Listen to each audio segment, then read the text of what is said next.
Exercice de cours 7, application du théorème de l'horizontale et du théorème des moments. On vous donne le diagramme binaire eau ammoniac, AP égale 1 bar, en fonction de la fraction molaire en eau. Tout d'abord, on vous demande de légender le diagramme en indiquant les phases en présence et de nommer chaque courbe. Ici, le diagramme binaire est donné en fonction de la fraction molaire en eau. Donc cela signifie que quand la fraction molaire en eau vaut 0, on dispose d'ammoniac pur, tandis que lorsque la fraction molaire en eau vaut 1, on dispose d'eau pure. On parle d'un diagramme binaire, mais il y a bien deux courbes. On remarque tout d'abord la courbe de Rosé qui donne la température en fonction de la fraction molaire en eau-vapeur, et la seconde courbe qui est la courbe d'ébullition qui nous donne la température en fonction de la fraction molaire en eau dans le liquide. On nous demande les phases en présence, donc ici on dispose du liquide homogène, donc de l'eau liquide et de l'ammoniac liquide, donc ça forme une seule phase puisque les liquides sont miscibles.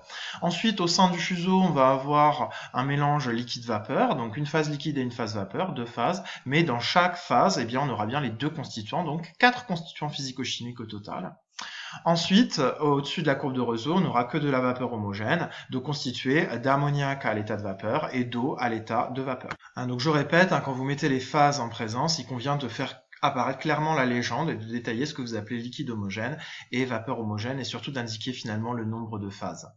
Alors ensuite, on considère un mélange binaire constitué de 2,5 mol d'eau et d'1,1 mol d'ammoniac. Quelle est la température de début d'ébullition du mélange et quelle est alors la composition de la vapeur? Donc on donnera la fraction molaire de la vapeur d'eau. Donc tout d'abord, il convient de déterminer la fraction molaire globale du mélange binaire. Donc pour cela, on utilise la définition en faisant quantité de matière d'eau sur quantité de matière totale. Donc tout calcul fait, on trouve 0,69 et c'est cette valeur de 0,69 que l'on va reporter sur le diagramme binaire puisque l'abscisse, c'est bien la fraction molaire de l'eau. Donc, on peut tracer ici une verticale à environ 0,69 et cette verticale, elle coupe la courbe d'ébullition, c'est-à-dire la courbe indiquant la température de début d'ébullition, bien une certaine température. Donc, comme on va lire ici à l'horizontale. Donc, qu'est-ce que ça signifie? Ça signifie ici que l'ébullition va commencer pour la température de 36 degrés.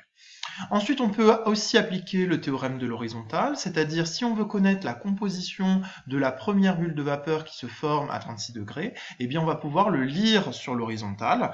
Ici, vous avez la composition de l'eau dans la phase vapeur, donc il suffit de regarder ici pour voir que oui, il va y avoir une première bulle de vapeur qui va apparaître et sa composition, elle se lit sur la courbe de Rosé et elle vaut 0,1. Pour conclure, la première bulle de vapeur apparaît à 36 degrés et a pour composition 10% en eau.